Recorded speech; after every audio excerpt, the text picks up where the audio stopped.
Então, muito bem. O tema que vamos estudar agora são as profecias de Daniel e Apocalipse. Começando com Daniel e seguindo então com Apocalipse assim que terminarmos as partes de Daniel. Como o tempo é curto, não vai dar para a gente estudar todos os pontos de todos os capítulos. A gente vai focar mesmo na parte profética de Daniel. A gente vai ver rapidamente um contexto histórico, por que surgiu, por que Daniel estava na Babilônia. Que país era a Babilônia? Por que ele surgiu ali? Porque ele estava forte. Mas rapidamente a gente vai fazer isso e aí então focar nas profecias.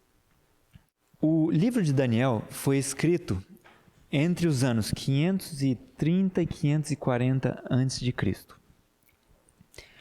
Algumas pessoas questionaram essa data e disseram que o livro foi escrito lá no segundo século antes de Cristo, né? Ou seja, 300 e poucos anos depois do que o tempo que Daniel teria vivido.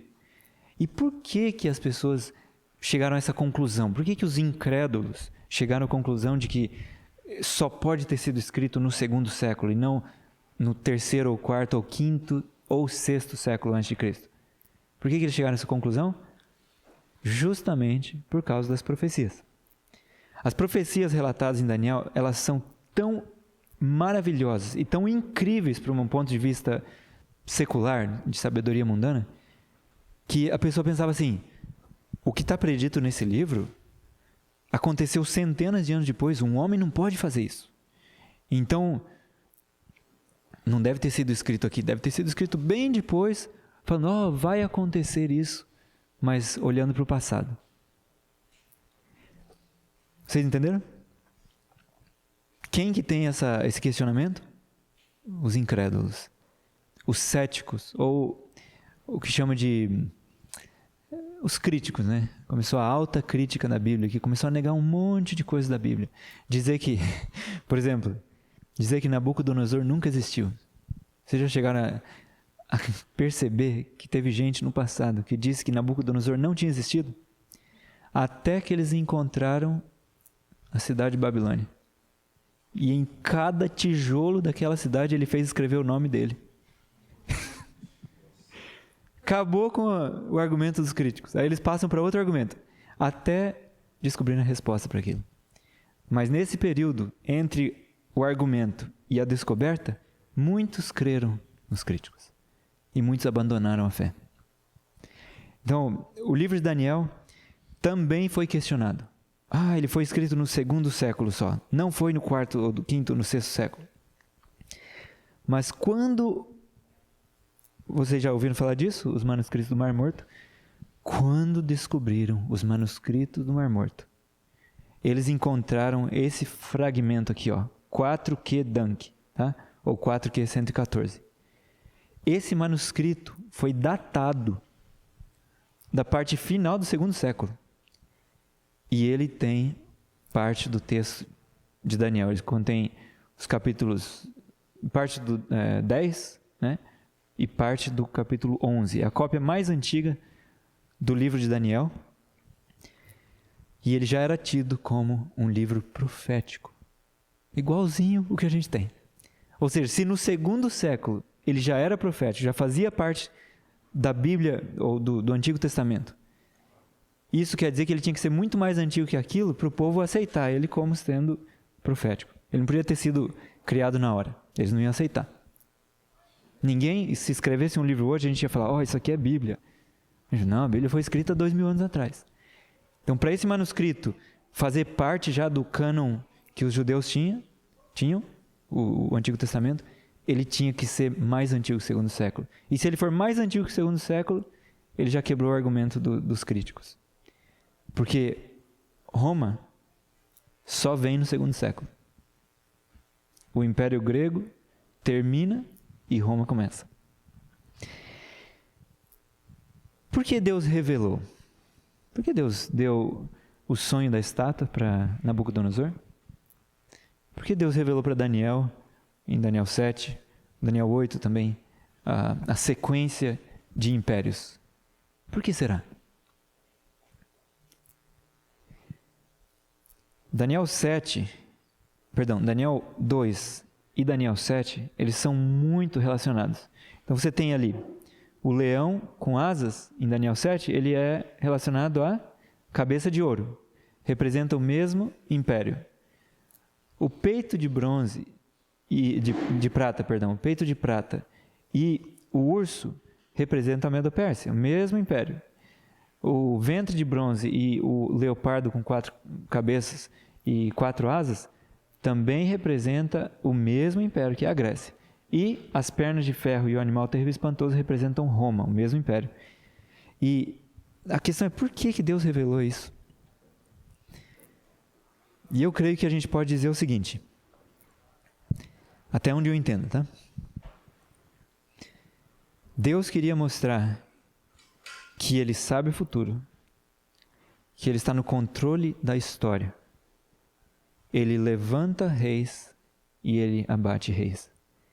E que depois disso aqui, vai vir um reino que não vai passar.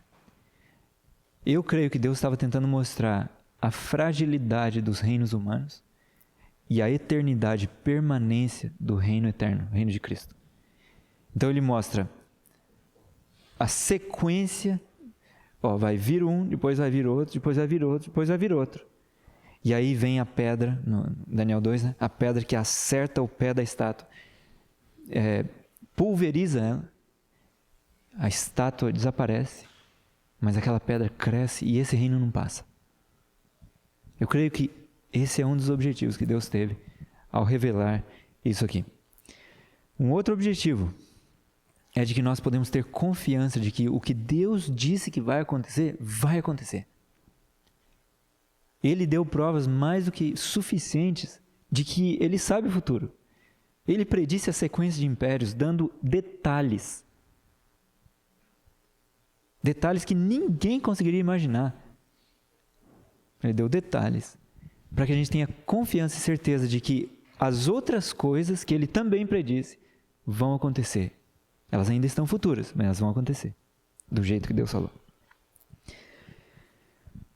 Além do manuscrito do Mar Morto, existem outras evidências do livro de Daniel de que ele é genuíno.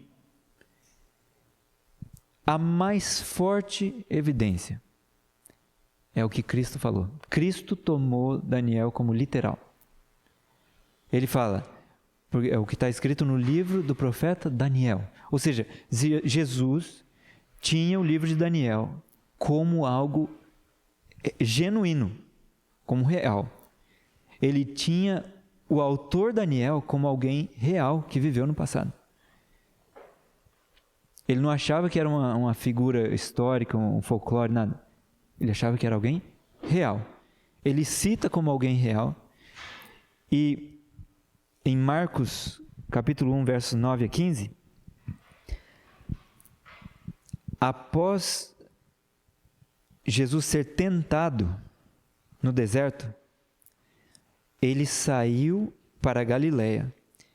E as três últimas dizem assim, pregando o evangelho de Deus, dizendo, o tempo está cumprido e o reino de Deus está próximo. Arrependei-vos e crede no evangelho. Que tempo é esse que Jesus falou está cumprido? Quem saberia dizer? O que estava cumprido ali?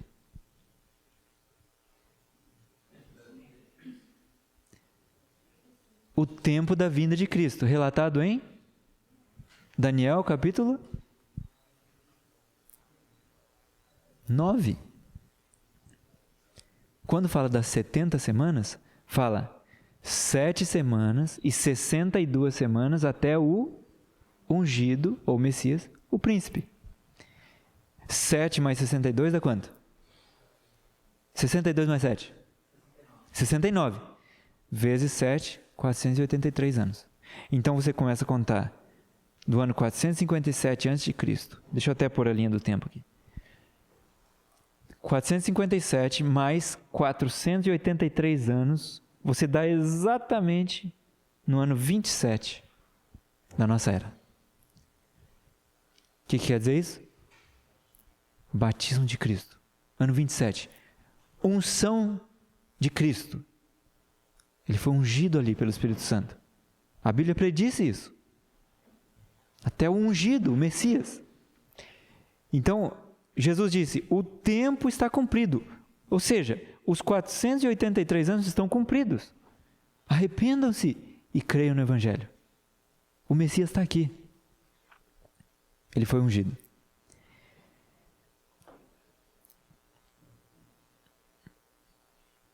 Cristo tomou como literal a existência de Daniel e ele defendeu e vindicou as profecias do livro de Daniel. Então, é algo importante para nós conhecermos, é algo que vai fortalecer nossa fé. E nós vamos aprender mais e poder ajudar outras pessoas a entenderem a verdade e crerem na verdade.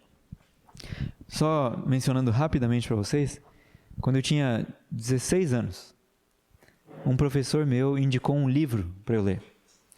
E era um livro de ficção científica. Não leiam isso. Não leiam ficção. Muito menos ficção científica. Porque a nossa mente vai para coisas que não devia. E aquele livro, e eu, um adolescente na época, 16 anos, me ajudou a começar a descrer de Deus. Descrer da Bíblia. E crer em outras coisas.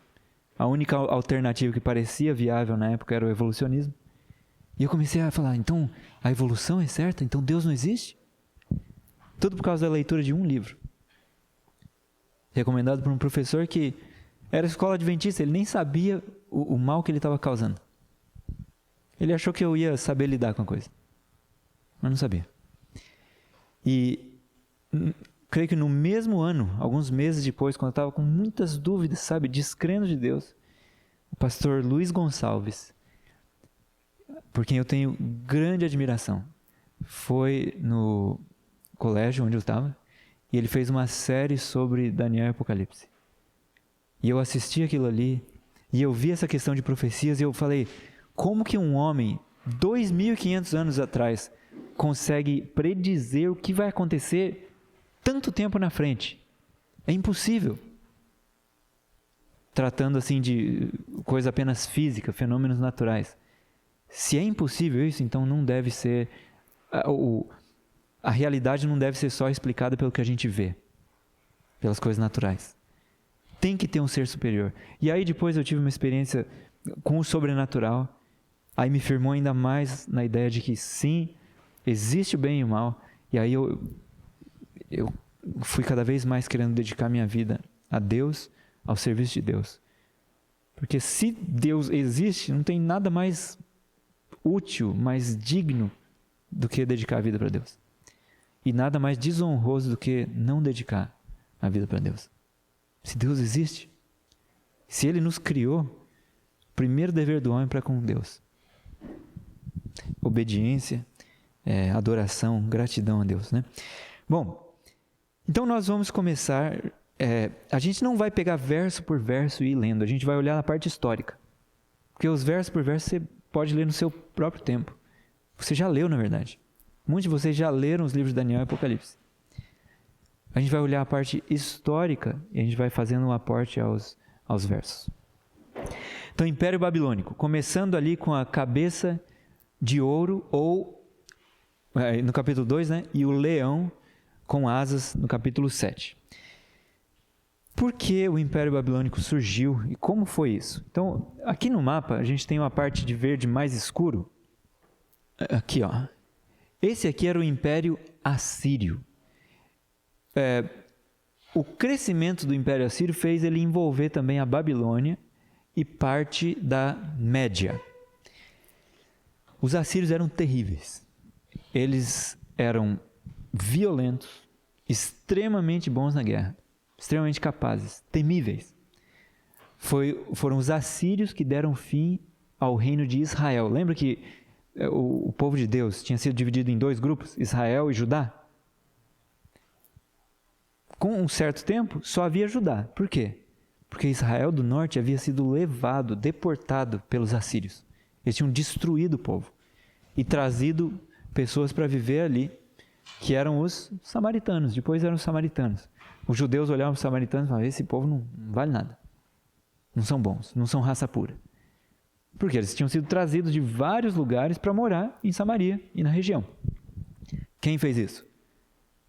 Salmanaser, rei assírio. Os assírios, como eu disse, eles eram violentos. Quem se rebelasse contra eles pagava tristemente.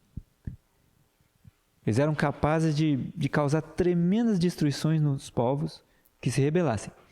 Então teve um momento que a Babilônia, a Média e o Egito fizeram uma coalizão para se rebelar contra os assírios.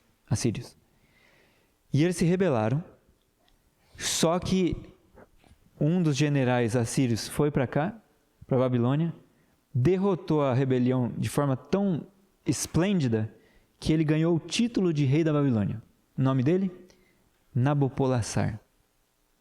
Alguém sabe quem é ele? O pai de Nabucodonosor, exatamente. Então, Nabopolassar veio para cá. O rei da Média foi morto. E o Egito, não lembro exatamente o que aconteceu. E aí, mas a Síria estava sendo muito atacada. Os citas estavam vindo mais do norte, atravessando aqui entre o Mar Cáspio e o Mar Negro. E eles estavam invadindo aqui, invadindo tanto a Média quanto a Síria. Os citas eram terríveis também. E, por fim, o próprio Nabopolassar, que tinha ganhado o título de rei da Babilônia, se uniu de novo com o rei da Média, Siáxeres. O rei da Média deu a filha dele, Amites, para casar com Nabucodonosor, e aí Nabucodonosor fez essa empreitada contra Nínive. Então, Siáxeres e Nabucodonosor atacaram Nínive, que era a capital da Síria, e eles conseguiram, após um cerco terrível, eles conseguiram invadir a cidade. E a luta passou de casa em casa, mano a mano. Os assírios eram muito bons na guerra, então eles sabiam se defender bem. E a luta começou a acontecer nas casas. Não chegou um momento que a cidade fez só assim, tá bom, a gente se rende. Vocês entraram no muro. Não. Era centímetro a centímetro sendo lutado. Quando os babilônios e os medos estavam realmente conseguindo vencer tudo, alguns assírios fugiram daqui e foram para a região de Carquemes. Nesse período, o faraó Neco saiu do Egito e foi lutar também lá em cima. Só que alguém se interpôs, alguém atrapalhou o caminho dele. Alguém lembra quem foi? Era um rei de Judá. O nome dele era Josias. Um dos melhores reis de Israel. Mas que pisou na bola nesse momento. Realmente foi muito triste. O profeta Jeremias lamentou e chorou por Josias. Josias entrou no caminho. Neco estava vindo para lutar contra a casa que fazia guerra a ele. Mas Josias, não sei porquê, saiu e foi lutar com Neco. E Neco deu uma mensagem para ele por ordem de Deus. Neco falou assim, eu não estou lutando com você, eu estou lutando contra a casa que me faz guerra. Cuide para não lutar comigo, porque você vai estar lutando contra Deus. O próprio Deus falou para eu ir lá. E Josias não deu ouvidos a ele. E um dos soldados de Neco atirou uma flecha a esmo. Josias tinha se disfarçado de soldado, tinha entrado na peleja, e a flecha acertou ele, e ele morreu. Jeremias lamentou, chorou, o povo lamentou. Um dos melhores reis que Israel já teve, dedicado a Deus, mas que não deu ouvidos à voz de Deus no fim. Que tristeza. Não sei se foi por orgulho, provavelmente por orgulho. E faraó Neco então continuou o caminho e foi lutar lá em Carquemes. Nabucodonosor arrebentou os egípcios, acabou com eles. Faraó Neco voltou correndo e nunca mais saiu daqui. Nunca mais passou ali. Nabucodonosor veio conquistando tudo. Foi nessa conquista que ele conquistou também Judá levou Daniel cativo e um monte de outras pessoas de alto ranking, né, em Israel. E de Judá, perdão, e Judá foi levado então cativo para Babilônia. Aqui é uma demonstração, um desenho, uma ilustração, tá? De como seria o cerco de Nínive. Aí você vê aqui muitos soldados pondo escadas contra o muro. Os arqueiros assírios eram tremendos, eram muito bons, de cima do muro, atirando para baixo. Olha, a gente que nunca passou por isso, não tem ideia quão ruim é. Nesses momentos, quando a cidade ficava cercada por anos, às vezes, 2, 3 anos, 5 anos, acabava comida lá dentro.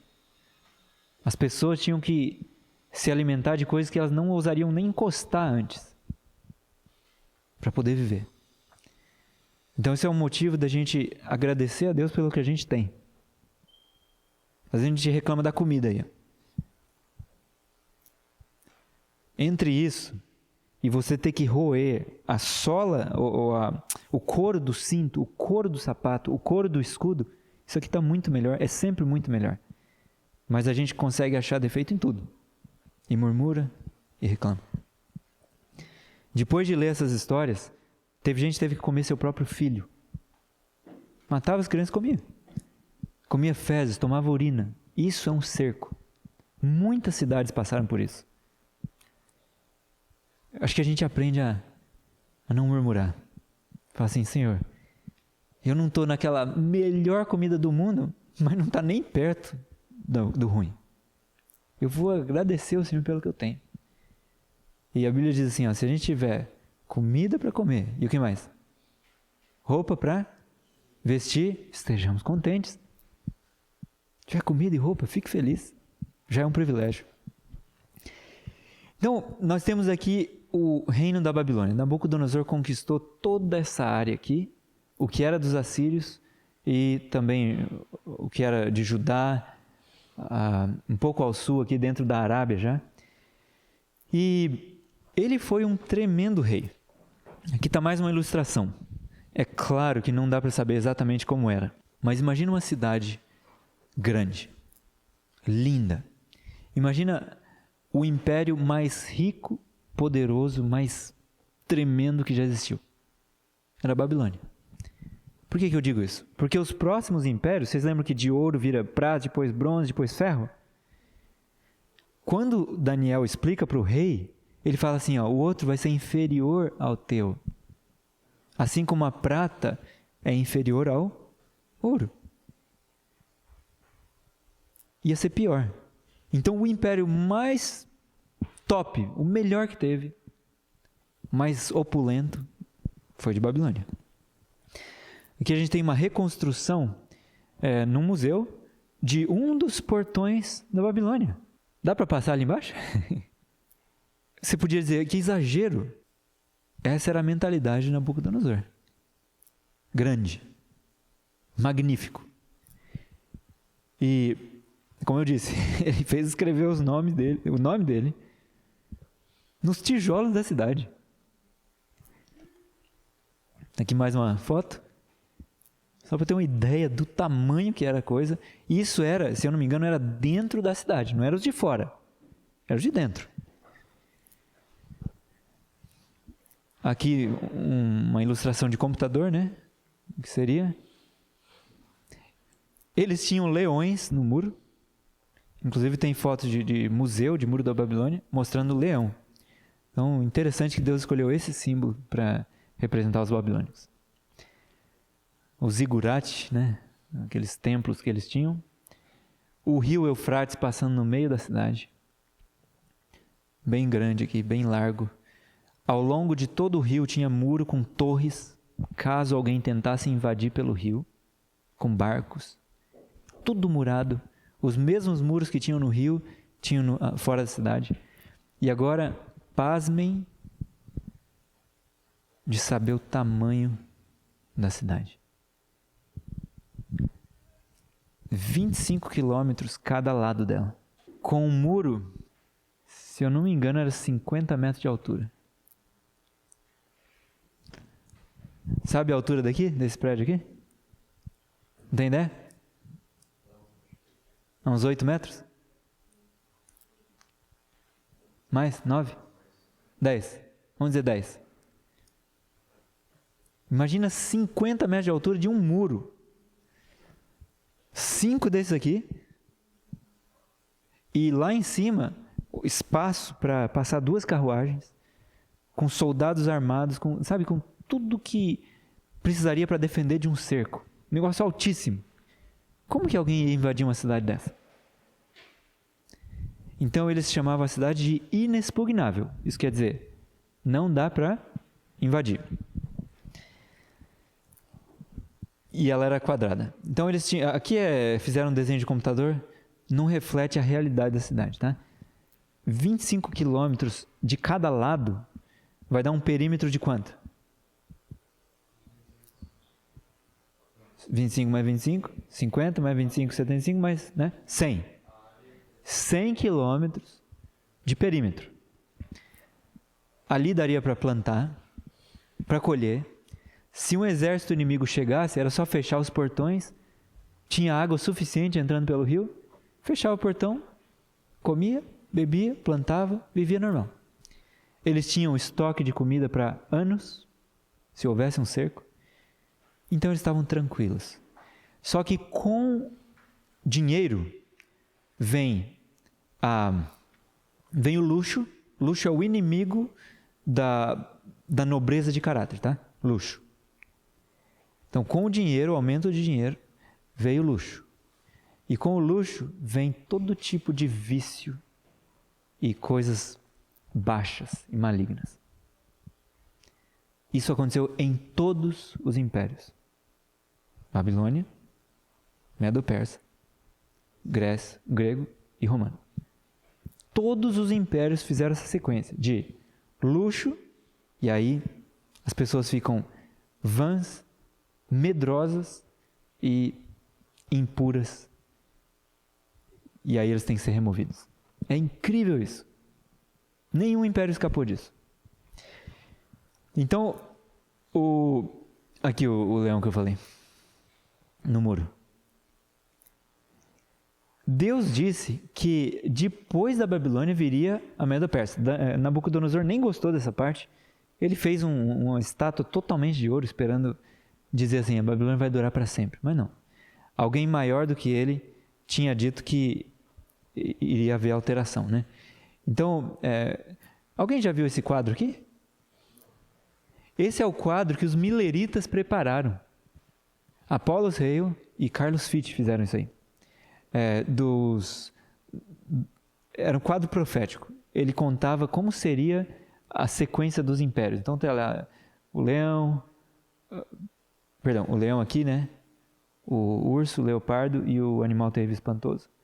E aqui está o bode, não, o carneiro, o bode e o chifre pequeno aqui. Então, esse quadro, ele ilustra o que iria acontecer depois. Ele traz ali o que iria acontecer depois, que é a sequência do império. Com o luxo na Babilônia, eles viraram cada vez mais ousados na transgressão. Qual foi o último rei da Babilônia? Alguém lembra?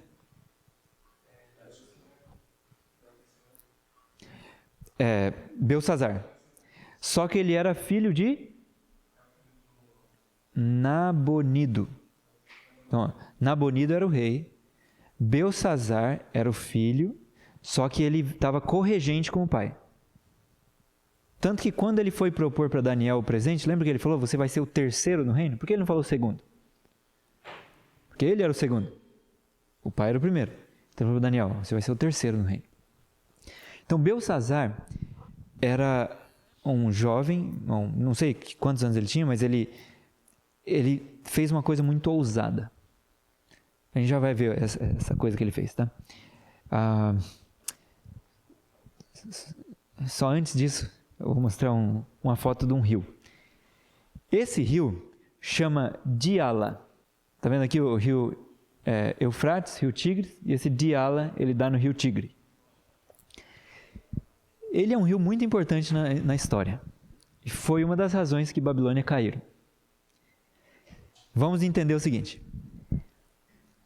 Babilônia começou a ter menos poder e os medos se uniram aos persas para atacar a Babilônia. Eles queriam se livrar da Babilônia e queriam ser os dominadores. Então, Ciro preparou o exército. Ciro era dos persas, da linhagem dos persas. Ciáxares era dos medos. Ele preparou o exército. Astíages, né, que era o sogro dele. Ele preparou o exército e ele foi indo em direção à Babilônia. Quando ele chegou nesse rio, o rio estava transbordando e não dava para cruzar facilmente. Um dos cavalos sagrados, se eu não me engano era branco, foi marchando bem corajoso, sozinho na frente, e entrou no rio. Só que o rio levou o cavalo. E o cavalo se afogou e morreu. Ciro ficou extremamente irado. Ele ameaçou punir o rio e ele jurou, ele disse assim, eu vou fazer que você perca tanto a sua força que uma mulher vai poder cruzar esse rio sem molhar a saia. Isso ele jurou para o rio. E ele parou o ataque contra a Babilônia. Eles estavam marchando em direção à Babilônia. Ele mandou parar tudo. Falou para os soldados, vocês vão cavar trincheiras saindo do rio para a água do rio correr.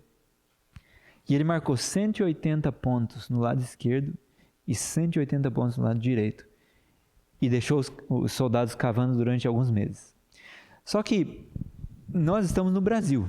No Brasil, você não tem estações extremas. Ou seja, o frio não chega aqui extremo. Você não chega a menos 30, menos 40, menos 20. Tem lugares do mundo que chega a menos 50. É um gelo terrível. O nosso amigo aqui vem de um país que temperatura chega lá mais ou menos, às vezes? Menos 20. Se ficar fora da casa, você morre. Ou você se enche de blusa e tenta se esquentar, ou você morre. Eu não fui feito para o frio, eu gosto do calor. Então, nesse lugar, ficava frio. Então você só tinha uma época do ano que você podia fazer guerra. A outra época era quartel de inverno. Você tinha que ficar parado lá no quartel. Ele conseguiu perder, entre aspas, porque não foi perda, mas ele conseguiu perder toda a estação de guerra cavando o rio. E realmente, quando eles abriram os lados do rio, o rio esvaziou e começou a ser dividido para vários canais. Imagina, 360 canais. Ele perdeu a força e ficou baixinho. Então Ciro, por causa disso, perdeu a chance de atacar a Babilônia naquele ano.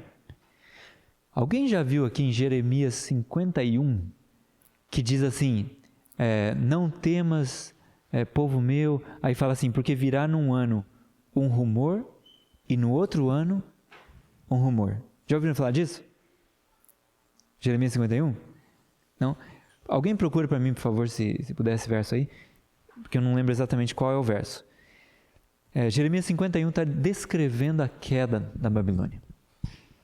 Achou?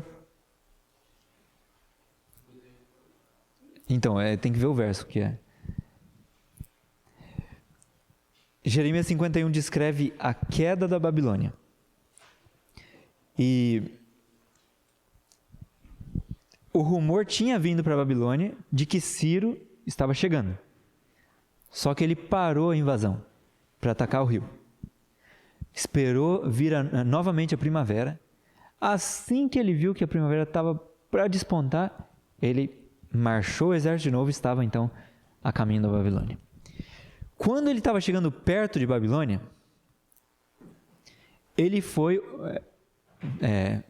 resistido, pelo exército babilônico. Mas foi tranquilo, ele acabou com o exército babilônico assim, na força deles. Ele venceu o exército babilônico. E o que os babilônicos fizeram? Fugiram de volta para a cidade.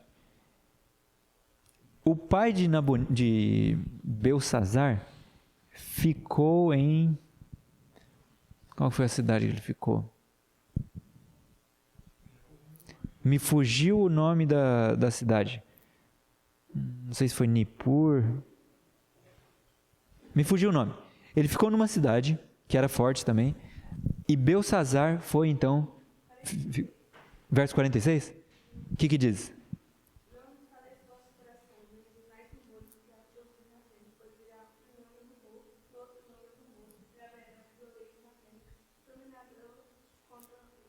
Dominador contra dominador.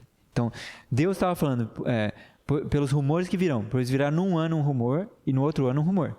Ele estava falando para o povo dele que estava na Babilônia. Ele falou, não tema isso. Que o seu coração não desfaleça. Então, já tinha vindo o rumor que Ciro estava vindo, mas ele não veio. Porque ele parou no rio. No ano seguinte, ele vem de novo. Só que dessa vez ele vem. Luta com o exército babilônico, vence eles, os babilônios voltam para a cidade, fecham os portões, Ciro vem então cerca a cidade. E ele começa a tentar invadir a cidade, mas é vão. Ele começou a ficar desesperado. Porque como que ele ia invadir uma cidade com muros tão altos, muralhas poderosas, fortes, portões de ferro, com ferrolhos, que eles tinham travas que entravam no chão, profundamente no chão, não dava nem para empurrar, nem para bater, não adiantava. Então ele começou a ficar desesperado. Mas ele teve uma ideia. O que ele tinha feito no ano anterior? Desviado o rio. E ele pensou assim, nossa única chance é tentar fazer a mesma coisa pelo rio. E tentar entrar naquele meio onde o rio passa. Mas ali tinha portões também e muralha. Ele estava torcendo para esses portões não terem sido trancados. Então ele fez assim. Ele se retirou da cidade como se ele tivesse desistido de atacar. E ele foi longe o suficiente para não ser visto mais, para os babilônios pensarem, foi embora. E ele marcou os canais no rio e pôs os soldados para cavarem. E eles cavaram 360 canais, metade de cada lado. Só que, até onde eu entendo, ele não quebrou a separação entre o rio e os canais. Ele só fez os canais. Mas deixou um pouquinho de terra ali para a água não ir embora. Ele queria que fosse de repente. Aí ele mandou, quando estava tudo pronto, ele esperou um certo dia. Um dia de uma festa babilônica. Que era o único dia na festa onde mulheres eram permitidas entrar na festa. E eles tinham ali cenas, como o próprio livro de Daniel descreve. O rei com as concubinas bebendo em orgia, em imoralidade, total intemperança.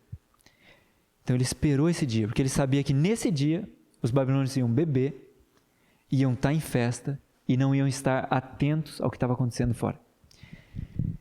Quando chegou o dia, ele tinha mandado dois grupos avançados de soldados. Um para ficar na entrada do rio aqui na cidade e o outro lá na saída. E ele falou assim, quando vocês virem que o rio está descendo, corram, assim que der para atravessar o rio, corram para os portões do meio do rio e ver se está aberto. Se tiver, entrem e aí abram os portões grandes para a gente entrar. E eles fizeram exatamente isso.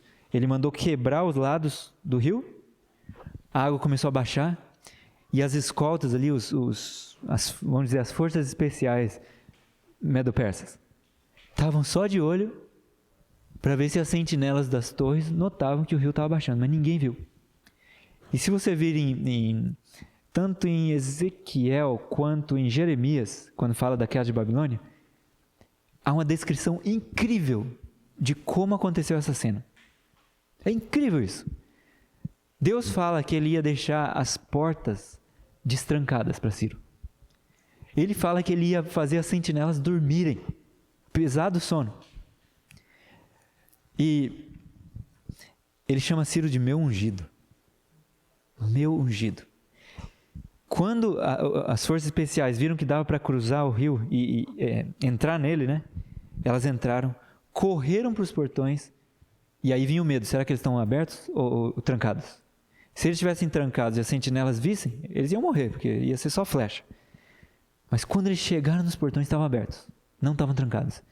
E eles abriram as portas, correram para os outros portões, venceram os poucos soldados que deviam estar protegendo lá, e abriram para aí o exército entrar mesmo. Só que a cidade era... quantos quilômetros que eu disse que ela tinha de lado? 25. Então, assim que os medo-persas tinham entrado na cidade, vários correieiros, vários cavaleiros, trazendo notícias, foram rapidamente para o palácio, um após o outro. E a Bíblia diz assim: para dizer ao rei da Babilônia que sua cidade foi tomada. Olha como Deus descreveu a coisa. Descrevendo, isso foi antes do evento acontecer. Jeremias, Ezequiel, para dizer à Babilônia ao rei da Babilônia que sua cidade foi tomada. E eles foram, mas não tinha mais o que o rei fazer, né? Era só esperar os medo-persas chegarem. E realmente eles invadiram a cidade, destruíram o exército, mataram o rei Belsazar naquela noite. E vocês lembram de Daniel 5, onde aquela mão tinha escrito aquilo, Daniel tinha sido chamado e disse assim que o reino ia ser passado para os medos e para os persas. Naquela noite acontece isso. Então, a Babilônia foi tomada. Aqui estão os soldados atravessando pelo rio, chegando nos muros, nos portões. Tá difícil de ver aí, né? Mas a cidade toda está sendo invadida. Aqui tem soldados de ambos os lados lutando e partes pegando fogo, coisas pegando fogo. Você imagina o cenário de caos que estava ali, né? E realmente a Babilônia caiu.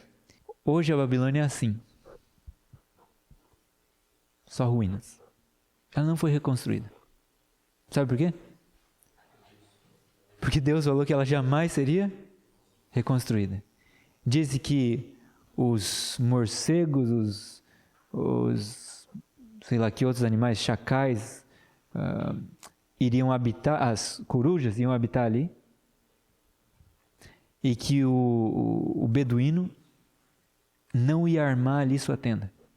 E entre os beduínos, eles dizem que a cidade é mal assombrada, eles não têm coragem de pôr a tenda ali. E vocês sabiam que teve uma pessoa que tentou reconstruir Babilônia? O nome dele era Saddam Hussein. E assim que ele tentou começar a fazer isso, ele recebeu a Guerra do Golfo, a tempestade no deserto. E os Estados Unidos atacou ele e acabou impedindo o propósito dele. Deus disse que não vai ser reconstruída. Mesmo se o mundo inteiro se reunisse para construir, ela não ia ser reconstruída. Ela não seria reconstruída. Então, eu quero ler esse trecho aqui do livro Educação, páginas 154 e 190. Está escrito assim: a abnegação, que é o princípio do reino de Deus, é o princípio que Satanás odeia. Ele nega até a existência do mesmo. O que é o princípio que Satanás odeia? O que é a abnegação? Alguém me explica, por favor. Ab quer dizer eu. Negação. Negar do eu. É a mesma coisa que altruísmo. O centro não é eu. Egoísmo, o ego é o centro. Altru é outro. Altruísmo, o centro é o outro. Desde o início do grande conflito, tem-se ele esforçado por provar que os princípios pelos quais Deus age são egoístas. E da mesma maneira, ele considera a todos os que servem a Deus. Você, eu, Satanás diz assim: vocês são egoístas. Tudo que vocês estão fazendo é egoísmo. Porque ele age assim e ele acha que todos agem assim. A obra de Cristo e a de todos os que adotam o seu nome tem por fim refutar esta pretensão de Satanás. Ontem eu fiz uns comentários para vocês, lembram? na hora da gravação. Se o eu for o centro, a gente está provando que Satanás está certo.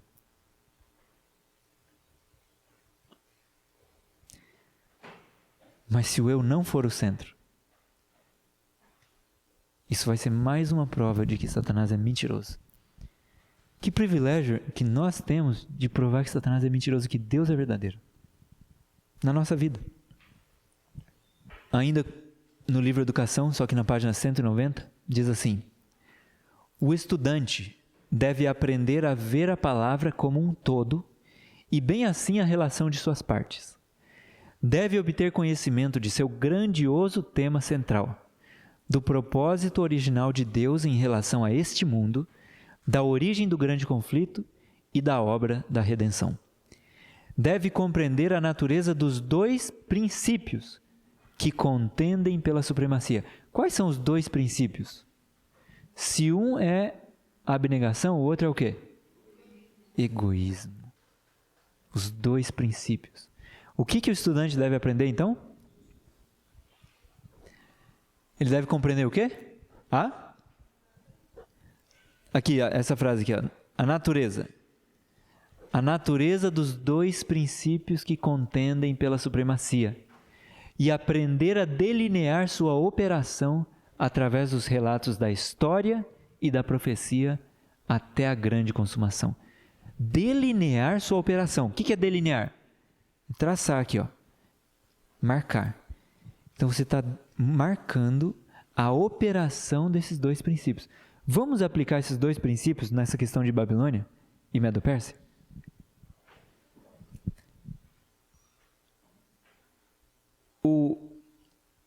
O que Belsazar fez foi por egoísmo ou por abnegação? O trazer as concubinas, as mulheres dele, tomar nos vasos de Deus. Que princípio estava em operação ali? Egoísmo, certo? Tinha alguma coisa de pensar no outro, pensar no próximo? Não? Era tudo eu, certo? E ele louvou os deuses de prata, de ouro e tal, de pedra, madeira, tudo baseado em egoísmo. O eu é o centro.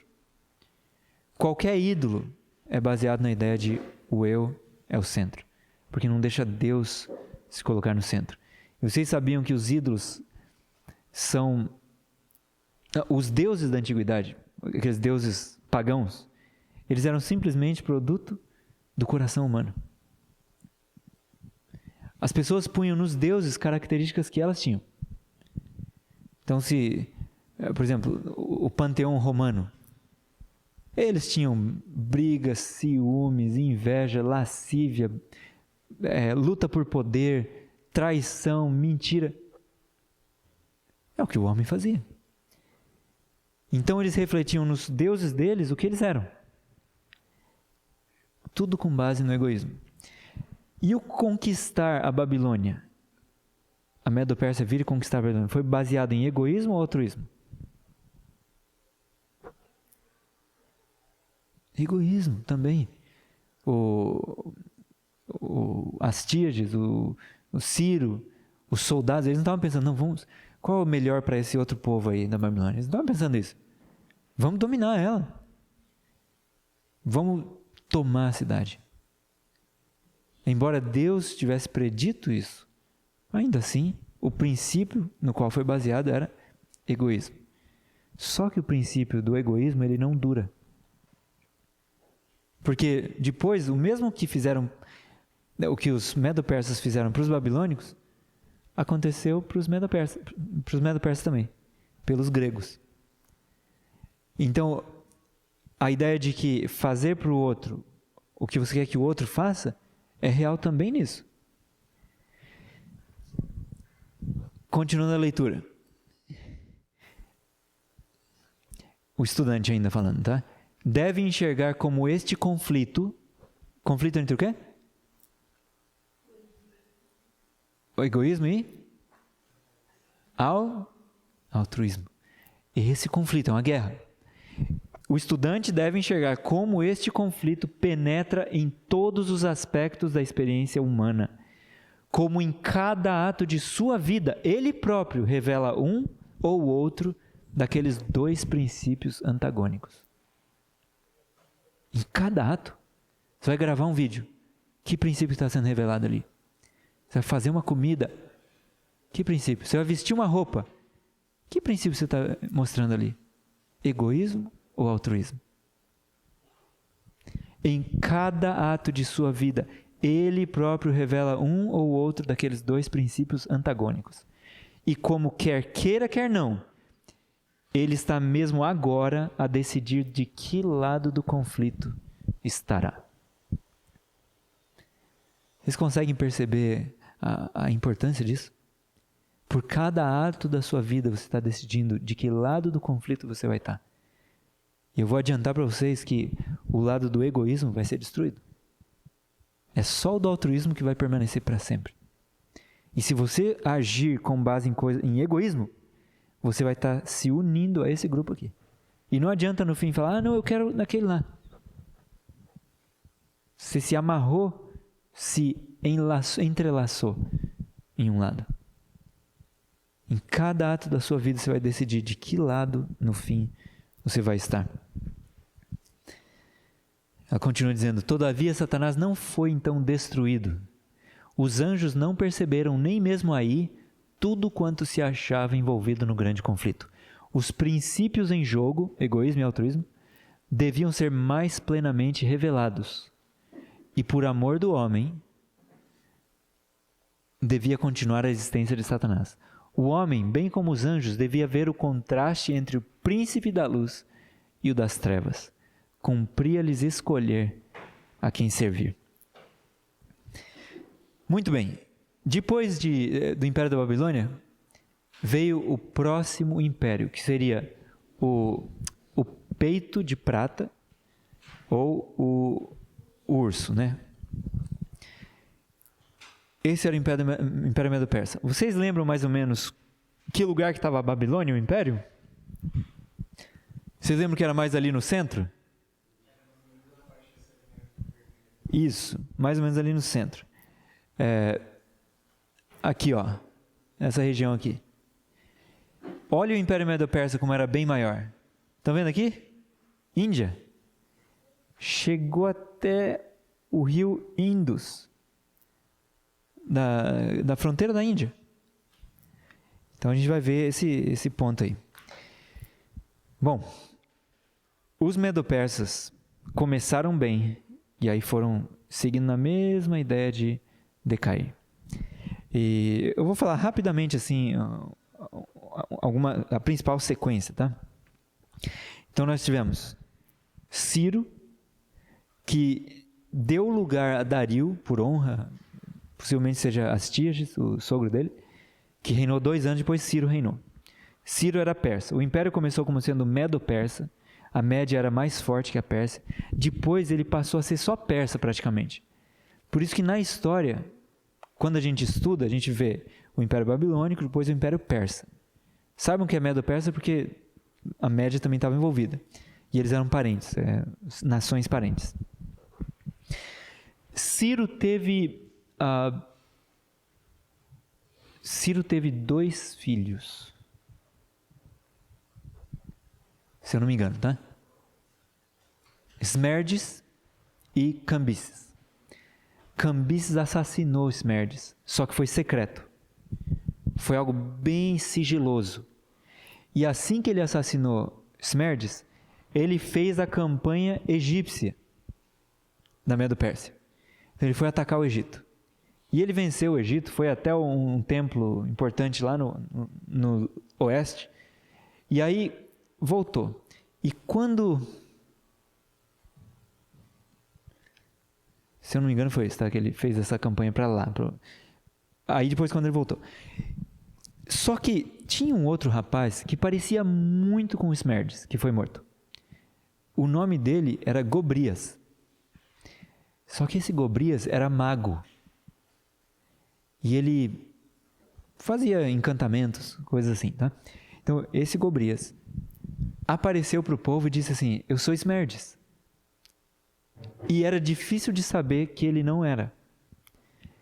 Então, assim que ele apareceu para o povo e disse, eu sou Esmerdes, ele sentou no trono, e ele era mais velho que Cambises, então ele tinha direito ao trono, e ele despachou um mensageiro que foi até onde Cambises estava, fez essa viagem enorme aqui, não sei se ele estava em Ecbatana ou Suzã, alguma das capitais medo-persas, ou Persépolis, e ele foi então até o Egito, onde estava Cambises com o exército.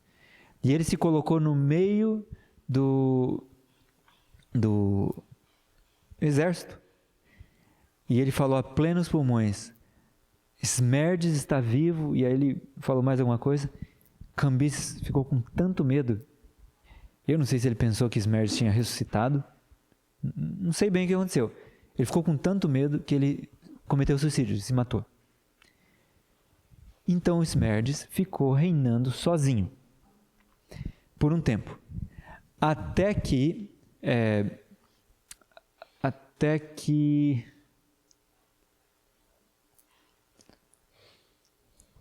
qual foi? Dario? Acho que foi Dario II, se eu não me engano.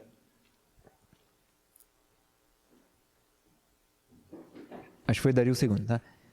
Até que Dario II percebeu que aquele não era o Esmerdes, viu que era Gobrias, entrou no castelo e assassinou o Gobrias, o falso Esmerdes. E aí ele virou o rei, então. Esse Dario II, aí agora a gente vai entrar na parte mais da história grega, tá? Grega e persa. A Pérsia era bem grande, ó. Se vocês virem aqui, vocês vão ver que envolve muitos países. Vocês estão vendo o Egito aqui? Hoje, que país que fica aqui nesse lugar? Turquia. Aqui é parte da Europa, a antiga Trácia, tá? Aqui toda a Síria, Palestina, Israel está aqui hoje, parte da Arábia, Iraque, Irã, os países, Iêmen aqui, o país do... quer dizer, Kuwait, né? Kuwait ficava aqui. Vários países. Então, eles dividiram em províncias e tinha capitais regionais. A capital regional da Ásia Menor, isso aqui é Ásia Menor, tá? Era Sardes. Tá vendo aqui? É difícil de ler, mas está escrito Sardes aqui. Era a capital da Ásia Menor. Havia gregos morando aqui, desse lado do mar Egeu. Estão vendo a Grécia aqui? Esses eram os gregos. Ó, Atenas fica aqui, ó. Então, Peloponeso aqui. Então, os gregos daqui eram os gregos mesmo. Aqui moravam os gregos iônicos, da Iônia. Esses gregos se uniram aos atenienses e atacaram Sardes e queimaram Sardes. Dario ficou desesperado, ficou com muita raiva e disse assim, eu vou me vingar deles. Então ele fez um escravo, um servo dele, de manhã, eu acho que era de manhã e de noite, não sei se tinha no almoço, mas de manhã e de noite, quando ele ia comer, esse escravo tinha que ir do lado dele e falar, lembre-se dos gregos, dos atenienses.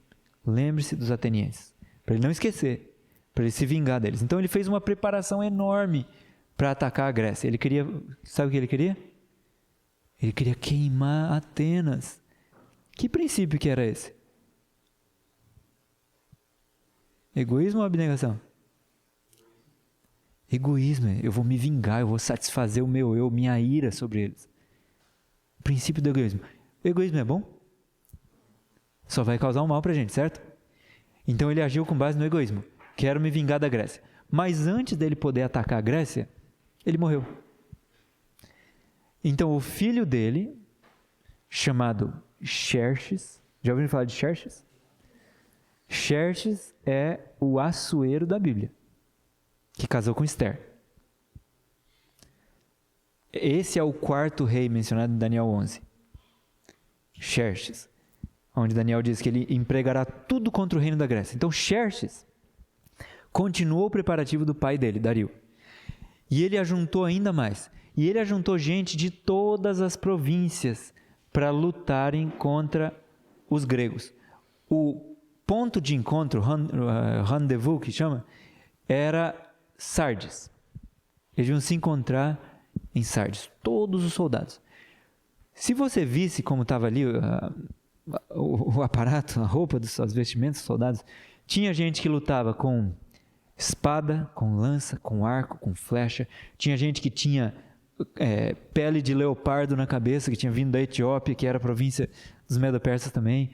Tinha gente que atirava com caniço de mato, com pedra lascada. Ou seja, ele tinha pegado soldados de todas as províncias que ele tinha conquistado. Todas as províncias deviam trazer soldados e suprimentos. E ele fez possivelmente um dos maiores exércitos que já existiram no mundo. 5 milhões de pessoas. Tudo isso para se vingar dos atenienses e queimar Atenas. Então ele chegou com esse exército aqui, para cruzar o Helesponto. O Helesponto é um lugar bem próximo aonde a Europa quase encosta na Ásia Menor. Se ele não cruzasse aqui, nessa região, mas quisesse ir por terra, ele ia ter que dar a volta no Mar Negro. Ia ser loucura fazer isso. Então, eles se reuniram aqui e precisavam cruzar. Fizeram um monte de barcos, puseram os barcos lado a lado, amarraram os barcos, fizeram uma ponte de barcos. De repente veio uma tempestade e levou e arrebentou todos os barcos, as cordas que eles tinham feito. Xerxes ficou tão bravo que ele mandou açoitar o rio. Rio malvado, açoitar o mar, perdão. Mar malvado. Bateu, enforcou todos os engenheiros que tinham participado. Todo mundo enforcado. Pegou novas pessoas e mandou fazer de novo a ponte. Aí eles fizeram a ponte firme. Puseram terra, fizeram uma coisa sólida, que não queria morrer, né? E puseram placas nas laterais dos barcos para os cavalos poderem andar sem ver o mar e não ficarem com medo. E como que eles contaram 5 milhões de pessoas? Não iam conseguir contar. Então o que eles faziam? Pegaram uma corda bem grande, pegaram um monte de gente, mandavam apertar um bem apertadinho no outro, passava a corda. Quando fechava certinho assim, eles sabiam que ali tinha um certo número de pessoas, vamos dizer 100 pessoas, 200 pessoas, e eles iam fazendo isso com cada grupo que ia passando. Eles atravessaram o mar 7 dias e noites, sem parar, cruzando. Pessoas cruzando. Para passar 5 milhões de pessoas. Quando eles finalmente cruzaram o mar, e eles estavam aqui desse outro lado, várias cidades começaram a se declarar em favor da Pérsia. Não, nós somos seus amigos também. Nós somos amigos. Nós também não gostamos dos gregos. Egoísmo também, porque antes eram amigos dos gregos. Aí ele foi descendo com o exército aqui, Alguém já ouviu falar dos 300? Já ouviu falar dos 300? Já, né? Tá bom. Então a gente vai ver aqui. Além de todo esse exército, ele tinha feito, eu não sei se foram 1000 embarcações de guerra. 1000 navios de guerra. Que estavam se preparando também para o ataque aos gregos. Os gregos eram muito bons no mar, viu? E sabiam nadar. Os persas não sabiam nadar. E vocês vão ver que isso foi um problema depois. Então vai lá. Ele vem beirando a costa, beirando o mar, e ele quer entrar então para a Grécia. Os gregos, sabendo que ele estava chegando, prepararam um enorme exército também, com dezenas de milhares de atenienses, de gente de Corinto, gente de... Qual que era aquela cidade que eles não podiam fugir, senão morriam? Esparta. Os espartanos não podiam perder uma guerra, sabia? Eles não podiam voltar para a cidade correndo, fugindo. Eles tinham que voltar só quando ganhasse, senão morrer. Então, os espartanos, ali os gregos se uniram. Os gregos não eram um reino, eram cidades-estados. Cada cidade tinha a sua autonomia, seu controle. viviam em guerra uns com os outros, desenvolveram métodos incríveis de luta, tanto que eles tinham os hoplitas, as falanges, né? Soldados com lanças longas, escudos grandes, que conseguiam manter o inimigo bem distante. Imagina uma lança de 6 metros de comprimento. E um monte de soldados assim, ó, juntos. Os de trás também punham a lança junto, na mesma direção. Os que estavam lá 6 metros, você tinha a lança chegando até aqui, né? Imagina o inimigo chegar e tentar entrar ali. Não tinha como. Então, os gregos eram especialistas também em combate corpo a corpo. E Xerxes veio então com a elite dos persas, a elite dos medos, para tentar invadir. À medida que ele foi vindo, a gente está aqui no mapa, ele chegou num lugar que chama as Termófilas. É ali que teve essa batalha que tem o filme, né, Os 300, tem os livros também que falam sobre os 300. Então ele chega ali para tentar continuar e seguir para a Grécia. Mas os gregos sabiam que nas Termófilas o espaço de passagem era muito curto. E tinha montanha do lado e o mar do outro. Então quem tivesse vindo ali obrigatoriamente tinha que passar nesse estreito. E num lugar estreito, o grande número de soldados de Xerxes não ia contar nada. Porque ia ser só 5 pessoas, 10 pessoas lutando ali por vez. Então os gregos resolveram fazer sua resistência ali. Leônidas era espartano, se eu não me engano, e ele foi posto como o líder de todos os gregos. E ele então liderar a resistência. Os gregos se prepararam, os persas, os medos e todo o outro grupo, os Xerxes, estavam chegando. Quando Xerxes viu eles, ele mandou os principais, a elite dos medos, eu acho, ou dos persas, um ou outro, lutar. E eles foram e tentaram entrar, mas os gregos eram muito bons no corpo a corpo. E eles tinham escudos grandes, lanças longas, e quando algum deles se machucava, ele simplesmente se afastava e outro tomava lugar. Tinha milhares de gregos para trás. Mas para Xerxes, parecia que nada estava acontecendo aos gregos, eles não estavam se machucando. E os soldados dele estavam caindo. Umas 2 vezes ele quase pulou do trono de apreensão pelo que estava acontecendo. Quando ele viu que não estava dando certo, ele mandou, acho que eram os medos, saírem e falou para os persas irem. Os persas falaram, deixa com a gente. Foram lá, mas apanharam. Até que Xerxes começou a ficar desesperado e falou, a gente não vai conseguir atravessar isso aqui? Eles vão conseguir vencer a gente nesse lugarzinho, com esse exército enorme? Aí chegou um traidor para ele e disse assim, rei, ele esperava ganhar uma recompensa, né? Ele falou, ó, tem uma passagem por cima da montanha que eu conheço. Ele falou, é mesmo? Mandou o destacamento persa seguir o homem por cima da montanha. Os gregos sabiam dessa passagem. E eles já tinham mandado gente lá para barrar ali também. Muito bem. Os persas marcharam a noite toda subindo. Quando eles chegaram lá em cima, os gregos não estavam esperando guerra lá em cima. Eles falavam, vamos só garantir que está protegido, mas não estavam esperando guerra. Então deviam estar deitados, né, tranquilos. Eles são despertados pelo som da marcha e do quebrar esses gravetos e folhas de árvore, né? Os soldados marchando. Deu um desespero nos gregos.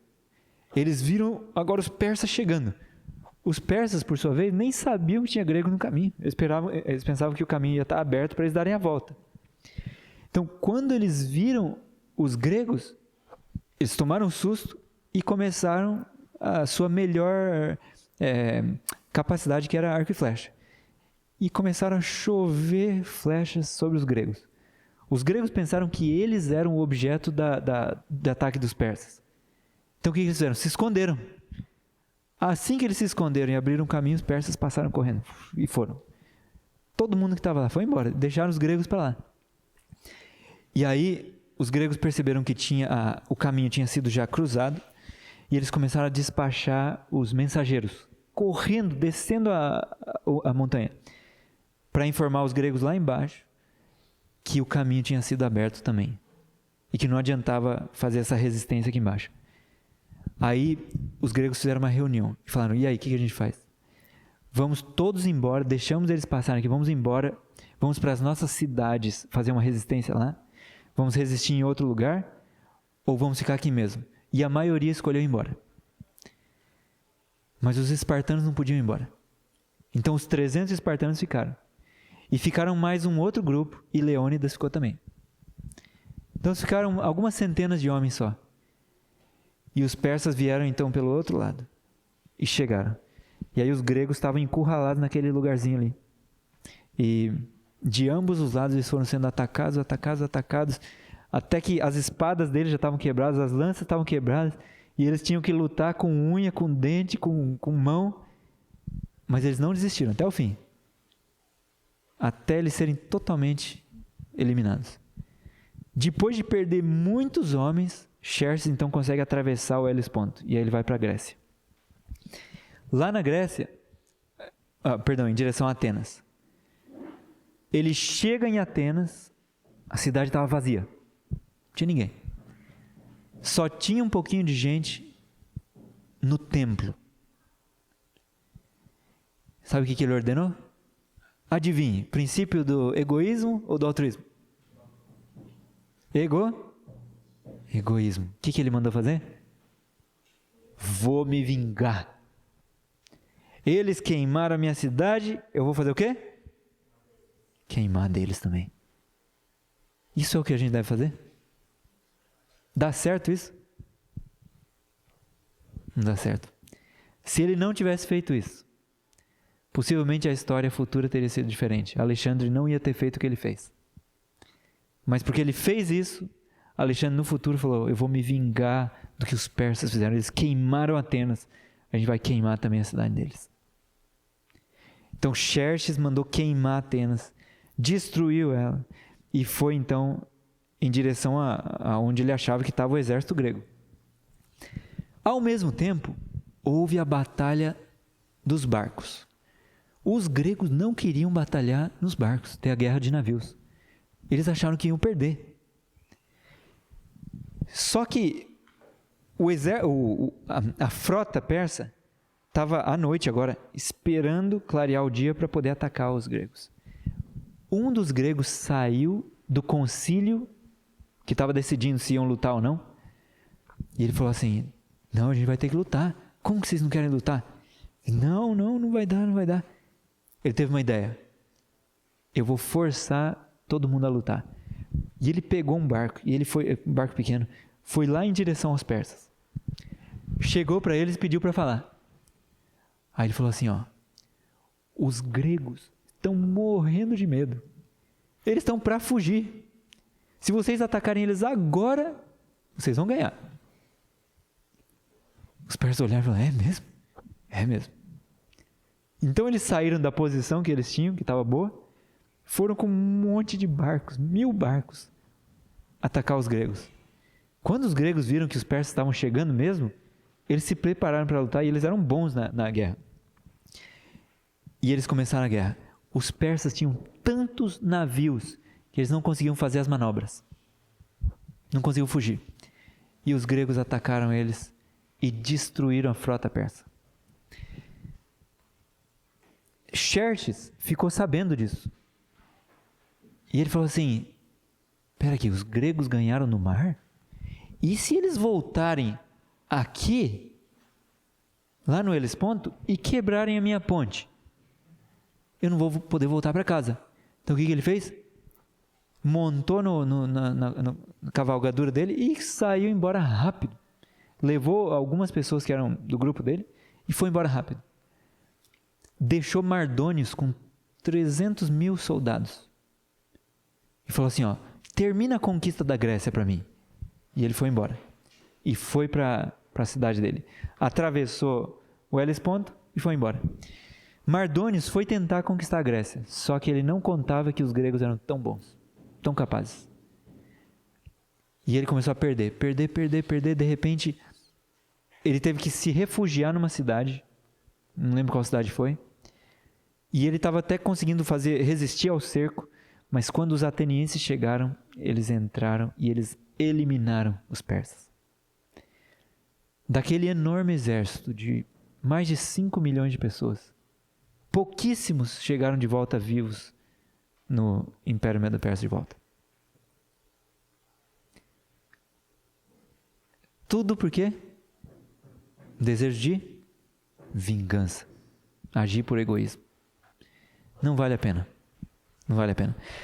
Esse Xerxes, como eu disse, é o Assuero da Bíblia. Ele teve um filho. O filho dele se chamou Artaxerxes. Artaxerxes. E foi Artaxerxes que fez o decreto para os judeus voltarem para Jerusalém e reconstruírem Jerusalém e o templo, o muro, restaurarem a cidade. Artaxerxes fez isso. Bom, agora nós vamos ter um break rapidinho. Então a gente vai entrar no Império Grego com Alexandre.